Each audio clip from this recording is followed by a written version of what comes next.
श्री शिवाय नमस्तुभ्यं हर हर महादेव। दोस्तों, आप सभी लोग जानते हैं कि 10 नवंबर 2024 के दिन यहाँ पर कार्तिक महीने का रविवार अक्षय नवमी तिथि पड़ रही है। इसीलिए दोस्तों, इस दिन का महत्व बहुत ही ज्यादा बड़ा होता है और इस दिन आप लोगों को एक दीपक वाला उपाय जरूर करना चाहिए, जो कि पंडित जी ने अपनी अभी की ही कथा में यहाँ पर बताया हुआ है। तो दोस्तों, इस उपाय को आपको कैसे करना है, कब करना है, कहाँ पर करना है और को करते समय आपको किन किन बातों का ध्यान रखना है, यह सारी जानकारी हम आपको इस वीडियो में देंगे। तो चलिए दोस्तों, उपाय को शुरू करते हैं। देखिए, यह दिन इतना खास होता है, इतना महत्वपूर्ण होता है। देखा गया है कभी कभी बड़े बड़े पूजा पाठ अनुष्ठान से जो मनोकामना पूर्ण नहीं होती है, वह 10 नवंबर 2024 कार्तिक महीने का रविवार अक्षय नवमी तिथि के दिन एक छोटे से उपाय करने से ही मनोकामना पूर्ण हो जाती है। और बहुत सारे लोगों ने इस उपाय को किया भी है और उनको इस उपाय को करने का फल भी जरूर मिला है। अगर आप लोग भी इस उपाय को 10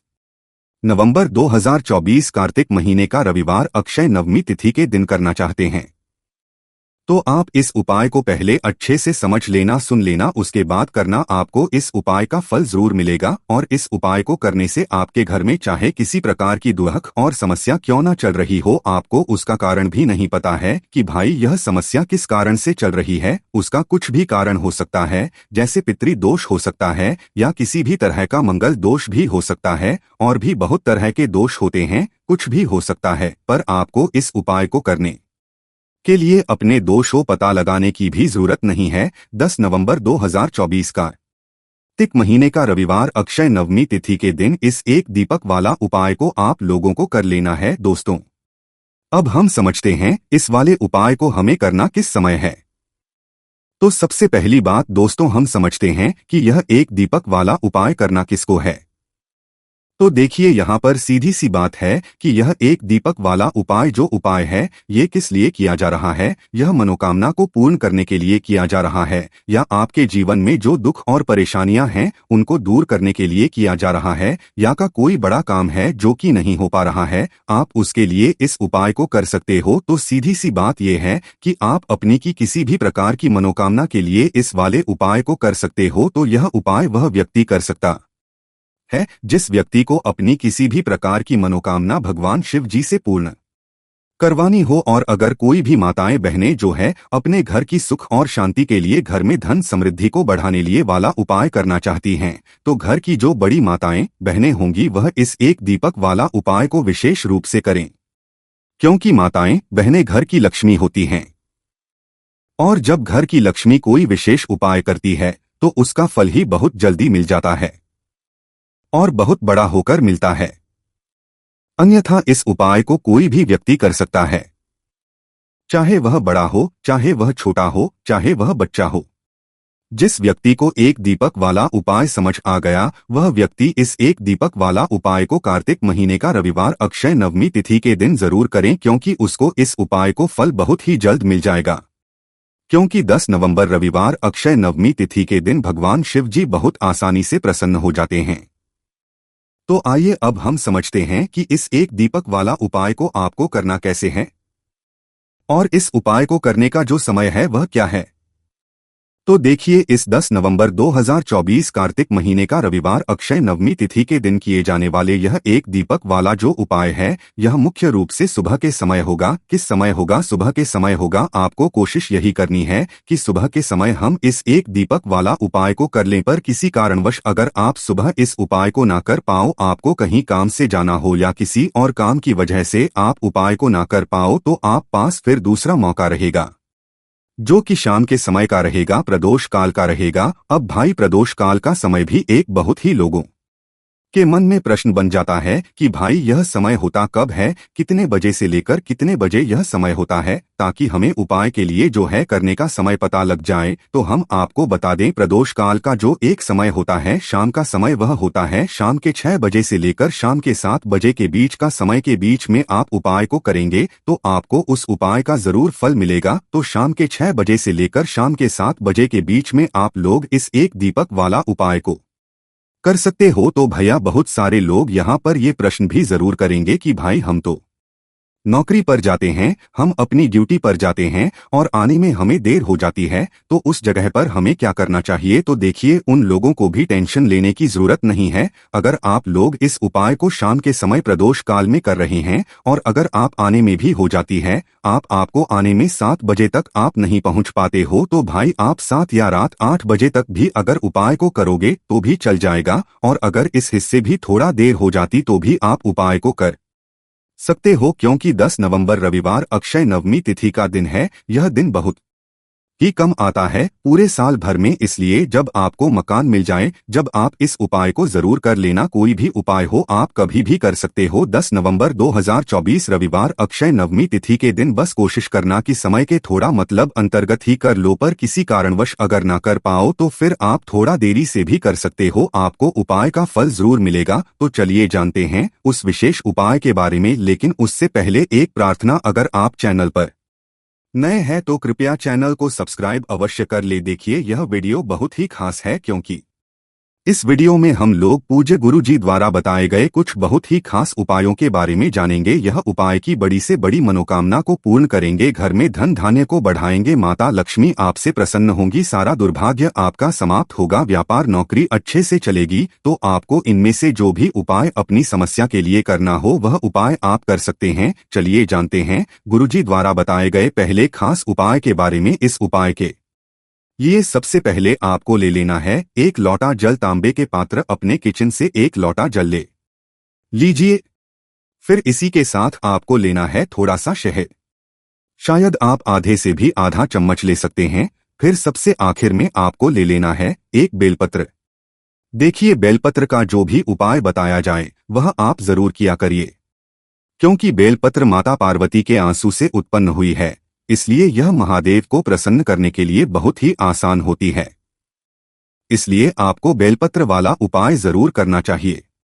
देखिए, अगर आपके पास बेलपत्र नहीं है तो शिवलिंग के ऊपर जो बेलपत्र छड़ी है उसको उठाकर जल से शुद्ध करके फिर आप उसका भी इस्तेमाल कर सकते हैं। बस आपको ध्यान रखना है कि यह बेलपत्र कहीं से भी कटी फटी नहीं होनी चाहिए और बेलपत्र की डंडी के आखिर में जो दूर होती है यानी जो डंठल होता है वो भी नहीं होना चाहिए। अब यह सारी सामग्री लेकर आपको पहुंच जाना है शिवालय। पूज्य गुरु जी ने कहा कि इसको आप सुबह करना चाहें तो सुबह कर लें और शाम को करना चाहें तो शाम को कर लें। शिवालय पहुंचने के बाद सबसे पहले आप जो 1 बेलपत्र लेकर आए हैं उसकी जो सबसे आगे वाली पत्ती है, बेलपत्र में 3 पत्तियां होती हैं, यह बात आप सभी जानते हैं। उसमें जो सबसे आगे वाली पत्ती होती है जिसे हम लोग सबसे बड़ी पत्ती कहते हैं, उसी पत्ती में चिकनी साइड आपको इस शहद से ओम बना देना है।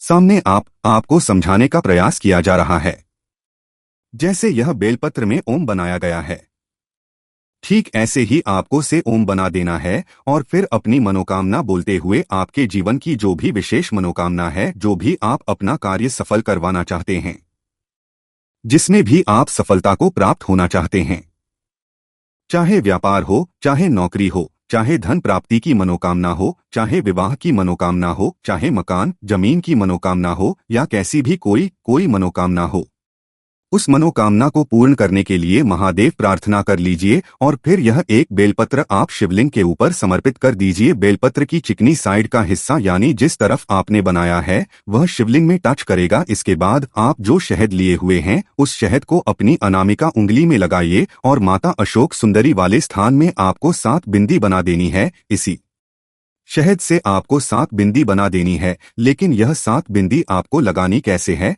वह आप बहुत ही ध्यान से देखिए। जो शिव पिंडी होती है उस तरफ से आपको लगाते हुए नीचे की तरफ आना है, यानी जलाधारी की तरफ आना है। ऊपर से नीचे की तरफ आपको यह 7 बिंदी लगानी है, आपको 7 बिंदी बना देनी है और माता अशोक सुंदरी से फिर से प्रार्थना कर लेनी है। इसके बाद सबसे आखिर में आपके पास जो 1 लोटा जल है उस जल को आप धीरे धीरे शिवलिंग के ऊपर समर्पित करते जाइए और लगातार ओम नमः शिवाय मंत्र का स्मरण करते जाइए। पूज्य गुरुजी ने कहा कि जो भी व्यक्ति माता अशोक सुंदरी वाले स्थान पर शहद लगाकर और शिवलिंग में यह एक बेलपत्र रखकर इस अचूक उपाय को कर लेता है, उसके जीवन की बड़ी से बड़ी मनोकामना महादेव की कृपा से और माता अशोक सुंदरी की कृपा से बहुत ही जल्द परिपूर्ण हो जाती है। तो दोस्तों, इस विशेष उपाय को आप इस 10 नवंबर 2024 कार्तिक महीने का रविवार अक्षय नवमी तिथि के दिन जरूर करिएगा। यह उपाय आपको कार्तिक महीने का रविवार अक्षय नवमी तिथि के दिन करना है या फिर कि किसी भी पंचमी तिथि में करना है, आप जानते हैं पूज्य गुरुजी द्वारा बताए गए दूसरे खास उपाय के बारे में देखिए। इस उपाय के लिए भी पूज्य गुरु जी ने कहा था कि अगर आपकी कोई विशेष मनोकामना है जो कई उपाय करने के बाद, कई व्रत करने के बाद भी परिपूर्ण नहीं हो पा रही है, तो आपको यह विशेष उपाय इस दिन जरूर कर लेना चाहिए। इस उपाय भी आपको एक बेलपत्र की जरूरत पड़ेगी और साथ ही साथ थोड़े से शहद की जरूरत पड़ेगी। सबसे आखिर में आपको एक लोटे जल की जरूरत पड़ी। लोटा आप तांबे का ले लीजिएगा और इसमें जल आप अपने किचन से ले लीजिएगा। बेलपत्र लेते समय आप ध्यान रखेंगे कि यह कहीं से भी कटी फटी नहीं होनी चाहिए। अब यह सारी सामग्री लेकर आपको पहुंच जाना है शिवालय। इस उपाय के लिए भी पूज्य गुरु जी ने कहा था कि अगर आप सुबह करना चाहे तो सुबह कर लें और शाम को करना चाहें तो शाम को कर लें। शिवालय पहुंचने के बाद आप सबसे पहले जो एक लोटा जल लेकर आए हैं उसको धीरे धीरे शिवलिंग के ऊपर समर्पित करते जाइए और लगातार शिव महापुर पुराण के मूल मंत्र श्री शिवाय नमस्तुभ्य या फिर ओम नमः शिवाय, इन दोनों में से किसी भी एक मंत्र का जाप करते जाइए। इसके बाद आप जो एक बेलपत्र लिए हुए हैं और जो शहद लिए हुए हैं, देखिए बेलपत्र की जो सबसे ऊपर वाली, जो सबसे आगे वाली पत्ती होती है, जो सबसे बड़ी पत्ती होती है, उस पत्ती में जो चिकनी साइड है, उस पूरे चिकनी साइड में आपको यह शहद लगा देना है। अभी पहले उपाय में आपने ओम बनाया था, लेकिन इस उपाय में आपको पूरी पत्ती में शहद लगा देना है। शहद लगाने के बाद यह पत्ती आपको अपनी हथेली में रखनी है। महादेव से आपको प्रार्थना करनी है कि आपकी यह विशेष मनोकामना है, किसी भी प्रकार की मनोकामना हो तो उसको आप महादेव से बोल दीजिएगा और फिर यह एक बेलपत्र आप शिवलिंग में समर्पित कर दीजिएगा। पूज्य गुरु जी कहते हैं कि बेलपत्र माता पार्वती के आंसुओं से उत्पन्न होने के कारण महादेव को बहुत ही प्रिय होती और जब भी हम लोग कोई उपाय बेलपत्र से करते हैं तो इससे हमारे महादेव हमसे बहुत ही जल्द प्रसन्न होकर हमारी सारी मनोकामनाएं को परिपूर्ण कर देते हैं। तो इस उपाय को भी आप रविवार नवमी तिथि के दिन कर सकते हैं या फिर किसी भी पंचमी तिथि में कर सकते हैं।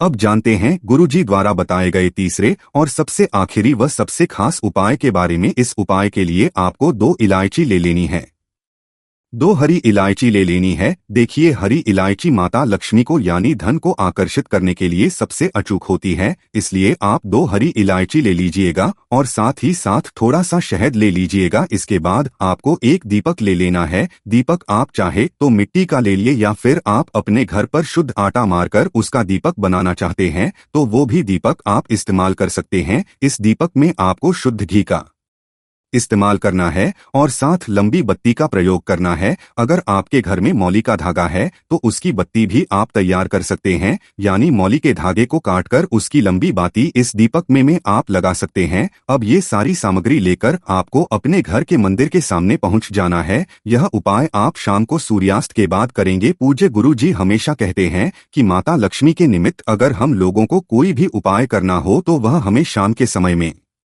ही करना चाहिए, यानी सूर्यास्त के बाद ही करना चाहिए, क्योंकि सूर्यास्त बाद दैवी शक्तियां जो होती है वह बहुत ज्यादा शक्तिशाली होती है। इसलिए आपको यह दीपक और यह सारी सामग्री लेकर अपने घर के मंदिर के सामने आ जाना है। आपके घर के मंदिर में जो माता लक्ष्मी की फोटो है या फिर माता रानी के किसी भी स्वरूप की फोटो है तो उनके सामने आप सबसे पहले थोड़े से चावल रख दीजिए और उसके ऊपर यह दीपक रख दीजिए। दीपक रखने के बाद को आप प्रज्वलित कर दीजिए और माता रानी के बहुत प्रिय मंत्र ओम महालक्ष्मी नमः, इस मंत्र का कम से कम 11 बार स्मरण कर लीजिए और फिर यह 2 हरी इलायची में से आपको एक हरी इलायची इसी दीपक में डाल देनी है। जो दीपक आपने इन्हें प्रज्वलित किया इसी में एक हरी इलायची डाल दीजिए और बाकी बची हुई एक हरी इलायची, थोड़ा शहद, ये दोनों सामग्री लेकर आपको पहुंच जाना है शिवालय। पूज्य गुरु जी ने कहा कि यह उपाय महादेव देव को और महालक्ष्मी को प्रसन्न करने के सबसे उत्तम उपाय साबित होगा। देखिए अब यह जो हरी इलायची दूसरी आपके पास बची हुई है इसमें चारों तरफ अच्छे से आप शहद लगा दीजिए। जब शहद आप अच्छे से इसमें लगा दें तो इसको शिवलिंग के ऊपर समर्पित कर दीजिए और महादेव से प्रार्थना कर लीजिए कि हे मेरे महादेव, मेरे जीवन में जो धन से संबंधित समस्याएं चल रही हैं, जो आर्थिक समस्याएं लगातार जीवन में बनी हुई हैं, जिनकी वजह से घर में दुर्भाग्य बना हुआ है, रुपए पैसों की प्राप्ति नहीं हो पा रही है, बहुत मेहनत करते हैं, बहुत प्रयास करते हैं, लेकिन फिर भी घर में धन की आवक नहीं बन पा रही है, तो महादेव से आपको प्रार्थना कर लेनी है और यह दूसरी हरी इलायची पूरा शहद लगाकर समर्पित कर देनी है। पूज्य गुरु जी ने कहा कि 10 नवंबर 2024 कार्तिक महीने का रविवार अक्षय नवमी तिथि जो भी व्यक्ति इस अचूक उपाय को कर लेता है, उसके जीवन से माता लक्ष्मी भी नहीं जाती है और उसका घर धन धान्य से भरा रहता है। तो दोस्तों 10 नवंबर 2024 यानी रविवार को पड़ रही है आंवला नवमी तिथि, जो बहुत ही खास है। और दोस्तों ये वो नवमी है जो कि कार्तिक महीने में रविवार को पड़ रही है। दोस्तों इसी दिन किया जाने वाला पंडित जी द्वारा बताया गया एक लाल फूल और एक सफेद फूल वाले उपाय आप लोगों को जरूर करना चाहिए, क्योंकि दोस्तों ये एक ऐसा उपाय है जो कि हर दिन नहीं किया जाता। कार्तिक महीने में जो रविवार की नवमी तिथि आती है उसी दिन किया जाता है। अगर आप लोगों ने इस उपाय को नहीं किया है या किसी कारणवश नहीं कर पाए हो तो इस कार्तिक रविवार आंवला नवमी के दिन इस उपाय से मत चूकना दोस्तों। देखिए ये दिन इतना खास होता है, इतना महत्वपूर्ण होता है। देखा गया है कभी कभी बड़े बड़े पूजा पाठ अनुष्ठान से जो मनोकामना पूर्ण नहीं होती है, वह कार्तिक रविवार के दिन एक छोटे से करने से ही आपकी मनोकामना पूर्ण हो जाती है। और बहुत सारे लोगों ने इस उपाय को किया भी है और उनको इस उपाय को करने का फल भी जरूर मिला है। अगर आप लोग भी इस उपाय को इस रविवार के दिन करना चाहते हैं तो आप इस उपाय को पहले अच्छे से समझ लेना, सुन लेना, उसके बाद करना। आपको इस उपाय का फल जरूर मिलेगा, आपकी सभी मनोकामनाएं पूरी हो जाएंगी दोस्त।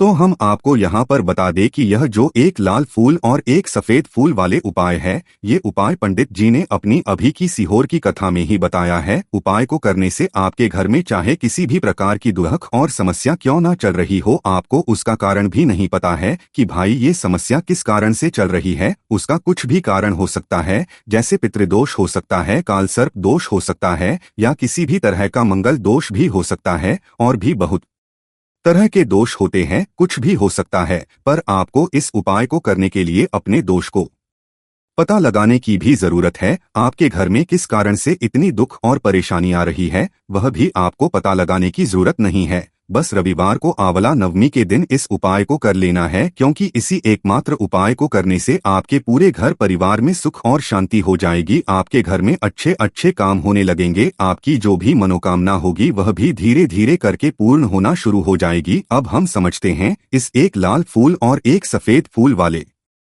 उपाय को आपको करना कैसे है, किसको करना है, किस करना है और कैसे करना है। देखो उपाय बिल्कुल आसान है, बस समझने वाली बात है, ध्यान से समझिए, उसके बाद ही आप लोग जो है इस उपाय को जरूर कीजिएगा। सबसे पहली चीज हम लोग ये समझते हैं कि इस एक लाल फूल और एक सफेद फूल वाले उपाय को इस आने वाली रविवार नवमी के दिन किसको करना है। तो देखिए इस उपाय को घर के सभी सदस्यों को करने की बिल्कुल भी जरूरत नहीं है। घर में से कोई एक मुख्य बड़ा सदस्य इस उपाय को करेगा तो उस घर परिवार के सभी सदस्यों को इस उपाय को करने का फल मिल जाएगा।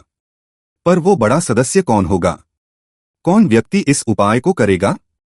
तो यहाँ पर देखिए हम आपको बता दें, घर की जो बड़ी माताएं बहनें होंगी, घर की बड़ी माताओं बहनों में से कोई भी एक माता बहन इस वाले उपाय को कर सकती है। अपने पूरे घर परिवार के लिए घर में सभी सदस्यों को इस उपाय को करने की जरूरत नहीं है। मात्र घर की जो माताएं बहनें हैं उनमें से कोई भी एक माता बहन इस वाले उपाय को करेगी तो उसके घर परिवार के पूरे सदस्यों को इस उपाय का फल मिलेगा।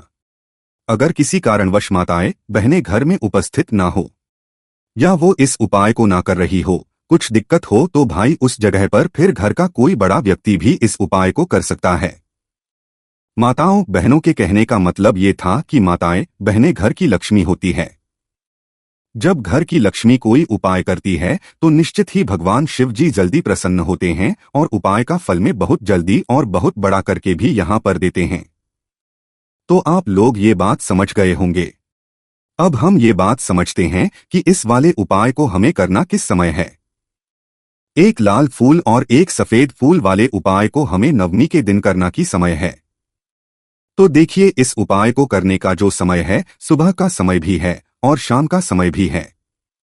अब देखिए यहाँ पर हम मुख्य रूप से सुबह का समय नहीं बोलेंगे, क्योंकि देखिए ये जो नवमी है और आप सभी लोग जानते हैं रविवार नवमी के दिन का प्रदोष काल का मतलब शाम का जो समय होता है ना, इस दिन भगवान शिव जी का सबसे प्रिय दिन होता है। तो आप लोग इसे एक लाल फूल एक सफेद फूल वाले उपाय को सुबह के समय भी कर सकते हो और शाम के समय प्रदोष काल में भी कर सकते हो। सुबह के समय अगर कर रहे हो तो 10 या फिर 11 बजे तक भी अगर उपाय करोगे तो भी आपको उपाय का फल मिलेगा। वही अगर शाम के समय कर रहे हो तो इस दिन जरूर के समय का ध्यान रखना कि शाम के 6 बजे से लेकर 7 बजे के बीच में अगर आप इस उपाय को कर सकते हो तो बिल्कुल कर लेना, पूरी कोशिश करना। पर अगर किसी कारणवश इस समय के बीच में ना कर पाओ तो रात 8 बजे तक भी अगर आप उपाय को करोगे तो आपको उपाय का फल जरूर मिलेगा। ये बात आपको समझ आ गई कि आप इस उपाय को सुबह और शाम दोनों समय कर सकते हो, मतलब करना आपको एक ही समय है। घर में से किसी एक ही बड़े व्यक्ति को करना है, एक ही बार इस उपाय को करना है, दोनों समय नहीं करना है।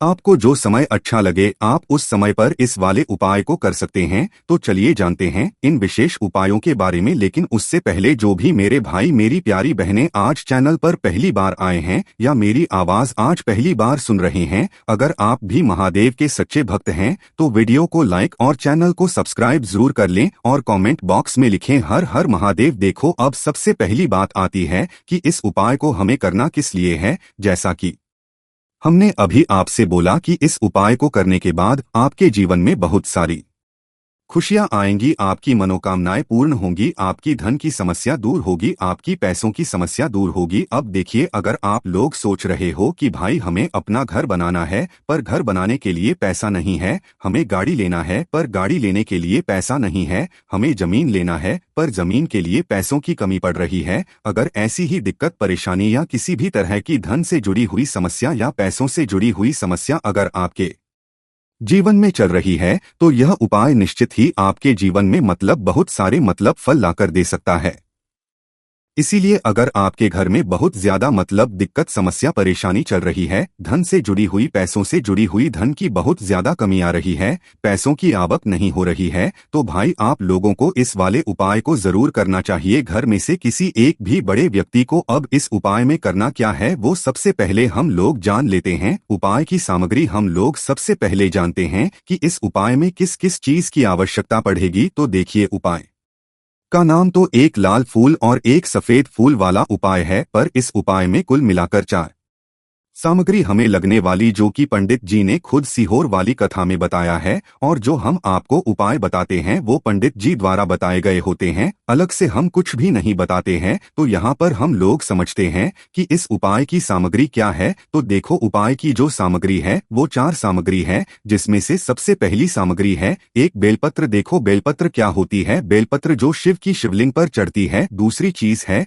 एक शमीपत्र, शमीपत्र शिवलिंग पर ही चढ़ता है। तीसरी चीज है दोस्तों एक लाल फूल, उपाय का नाम है। तो एक यहाँ पर आपको लाल फूल लेना है। अब ये लाल फूल कौन सा लेना है, देखो शिवलिंग के ऊपर जो लाल फूल चढ़ता हो उनमें से कोई भी एक लाल फूल पसंद कर लेना और वो कहीं से तोड़कर या कहीं से खरीद कर लेकर आना और उस लाल फूल को उपाय में प्रयोग कर लेना। उसके बाद में एक सफेद फूल का विशेष रूप से ध्यान रखना, जो सफेद फूल शिवलिंग पर चढ़ता हो सिर्फ वही सफेद फूल लेकर आना, इसके अलावा कुछ मत लेकर आना, लेकिन केतकी का मत लेना।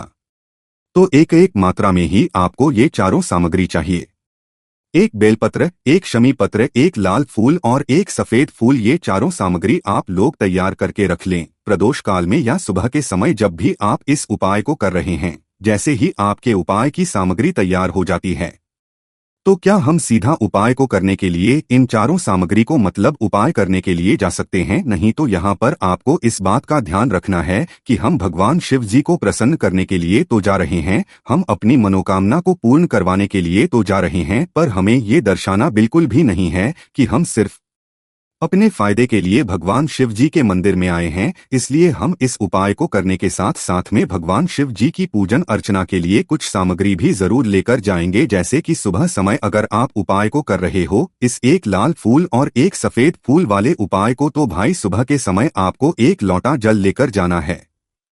जो लोग प्रतिदिन शिव जी के मंदिर जाते हैं, पूजन अर्चना करते हैं, जल चढ़ाते हैं, फूल बेल पत्र सब कुछ चढ़ाते हैं, भाई वो अपनी पूजन अर्चना वैसी की वैसी ही करना, बाकी जो सिर्फ उपाय को करने के लिए जा रहा है, जो कुछ भी लेकर नहीं जा रहा है, उसे कम से कम एक लोटा जल अपने घर से भरकर लेकर जाना अगर आप उपाय को कर रहे हो, है ना। क्योंकि इस वाले उपाय को आप भगवान शिव जी की पूजन अर्चना करने के बाद ही करना। वहीं अगर बात करें शाम के समय की, अगर कोई व्यक्ति शाम के समय प्रदोष काल में इस वाले उपाय को कर रहा है तो भाई आपको मात्र एक घी का दीपक तैयार करना है। ये बात हम हमेशा बोलते हैं, शाम के समय प्रदोष काल में कोई कर रहे हो ना तो दीपक का विशेष महत्व होता है। रविवार नवमी दिन का प्रदोष काल में जो भी व्यक्ति दीपक जलाता है ना भगवान शिव जी के मंदिर में, भाई उसके जीवन से सारी दुख और परेशानियां भी दूर होती है। तो भाई इस दिन दीपक का विशेष रूप से ध्यान रखना आप लोग।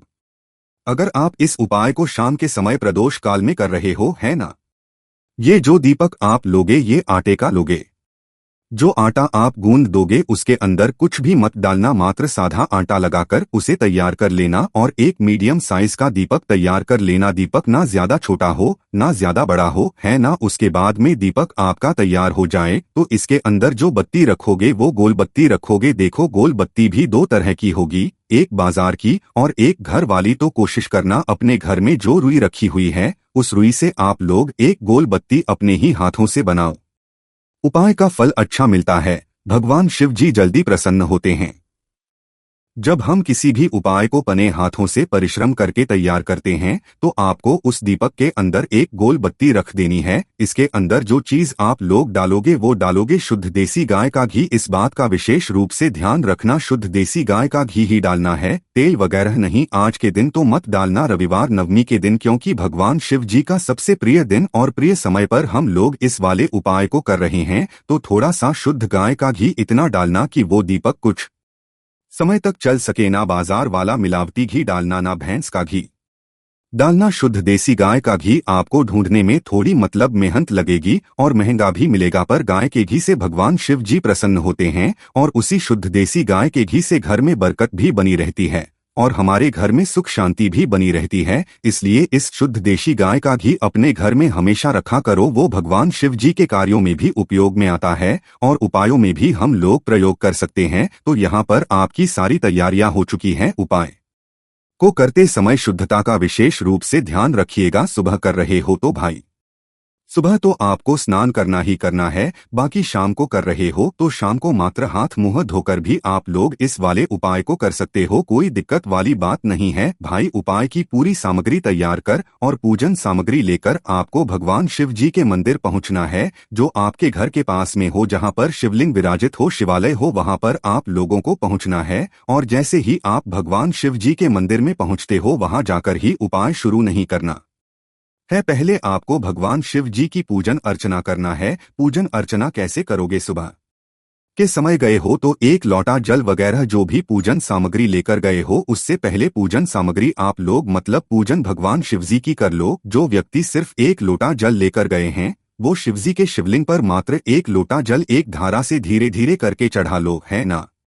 अपनी पूजन अर्चना आप लोग जो हैं पूरी कर लो पहले। उसी के बाद अगर आप शाम के समय कर रहे हो तो पहले जाकर बैठना है भगवान शिवजी के शिवलिंग के पास में। आप जो दीपक तैयार करके लेकर आए हो उस दीपक को पहले जलाना है। ये जो दीपक आप लोग जलाओगे ना, ये किसी और की माचिस से मत जला, अपनी ही माचिस अपने ही घर से लेकर आना और इस दीपक को अपने ही माचिस से जलाना। अगर आपने मंदिर की माचिस या किसी और की माचिस ले ली इस उपाय को करने में, इस उपाय का फल उस व्यक्ति को भी बहुत मिल जाएगा। इस बात का ध्यान रखना, अपने घर से अपनी ही माचिस लेकर जाना और इस दीपक को जलाना। दीपक को जलाने के बाद भगवान शिव जी की शिवलिंग के पास में रख देना। शिवलिंग के इतना पास में मत रखना कि शिवजी को आंच लगे, थोड़ी सी दूरी बनाकर ही जो है इस दीपक को शिवलिंग के पास में आप लोग रख दीजिएगा। अब जैसे ही आपकी पूजन अर्चना हो जाती है भगवान शिवजी के शिवलिंग के सामने या आसपास कहीं पर भी बैठ जाइए उपाय को करने के लिए। और उपाय को करने से पहले आप लोग अपनी वो चारों पूजन सामग्री निकाल लीजिए। उपाय की जो सामग्री है वो निकाल लीजिए और भगवान शिवजी के शिवलिंग के ऊपर एक माता अशोक सुंदरी जी का स्थान देख लीजिए। माता सुंदर जी का जो स्थान होता है वो जलाधारी के ऊपर होता है, जलाधारी के बिल्कुल बीचों बीच में होता है। आप लोगों ने देखा भी होगा शिवलिंग की जलाधारी होती है। जलाधारी के बिल्कुल बीचों बीच का जो स्थान होगा वो माता अशोक सुंदर जी का स्थान होगा, क्योंकि यहीं पर हमें ये जो है उपाय को करना है। सबसे पहली चीज, अब हम उपाय को करना शुरू करते हैं। आप सबसे पहले अपनी एक बेलपत्र उठा लो। एक बेलपत्र को आपको माता अशोक सुंदरी जी वाले स्थान पर सबसे पहले समर्पित करना है। बेलपत्र की डंडी का मुख होगा जलाधारी की तरफ जहां से जल बहता है और नीचे गिरता है, और बीच वाली बड़ी पत्ती का मुख मतलब शिवलिंग की तरफ होगा। इस तरीके से आपको इस बेलपत्र को माता अशोक सुंदरी जी वाले स्थान पर समर्पित कर देना है। उसके बाद में अपनी एक शमी पत्र उठा लो जो आप उपाय के लिए लेकर आए हुए हो। शमी पत्र को उठाकर शमी पत्र की भी जो डंडी का भाग होगा वो जल की तरफ करके, जहां से जल बहता है नीचे गिरता है उस तरफ करके, और पत्ती वाला भाग शिवलिंग की तरफ करके इस शमी पत्र को भी उस बेल पत्र के ऊपर आपको समर्पित कर देना है। समर्पित करने के बाद अब आप ले लो अपना एक लाल फूल जो आप उपाय को करने के लिए लेकर आए हुए हो। इस लाल फूल का जो खिला हुआ भाग होगा, चाहे वो गुलाब का फूल हो, चाहे कोई सा फूल जो शिवलिंग पर चढ़ता हो, भाई उस फूल का जो खिला हुआ भाग होगा वो शिवलिंग की तरफ होगा। बाकी जो पीछे का भाग होगा फूल का वो जलाधारी की तरफ जहां से जल बहता है नीचे गिरता है उस तरफ होगा। और आखिरी में आपका जो एक सफेद फूल बचा हुआ है, इस सफेद फूल को भी आपको लेना है, और सफेद फूल का जो खिला हुआ भाग होगा वो शिवलिंग की तरफ होगा, जहां पर शिवलिंग रखा हुआ है उस तरफ होगा, और डंडी का भाग जलाधारी के पीछे की तरफ हो जाएगा। मतलब जो जहां से जल बहता है और नीचे गिरता है। जब आप एक बेलपत्र, एक शमी पत्र और एक लाल फूल, एक सफेद फूल चढ़ा रहे हो तो उस समय आप लोगों को कांता भगवान या कांता चक्र का नाम लेते हुए ही जो है इस उपाय को करना है, और भगवान शिव जी और नारायण जी का स्मरण करते हुए ही इस उपाय को आपको करना है। तो जब भी आप एक बेलपत्र, एक शमी पत्र, एक लाल फूल और एक कमी हो रही है, जो भी दुख और समस्या परेशानी चल रही हो, आपको अपनी वह दुख और जो है भगवान शिव जी से उपाय को पूरा करने के बाद वहीं पर पास में बैठकर बोल देना है। हाथ जोड़ के आंखें बंद करके अपनी परेशानी और श्री शिवाय नमस्तुभ्यं का जाप करना है। दोस्तों, आज हमने इस वीडियो में कुछ उपाय बताए हैं जो आपको करने हैं। अगर आपको वीडियो अच्छी लगी हो तो वीडियो को 1 लाइक और चैनल को सब्सक्राइब जरूर करें। हर हर महादेव।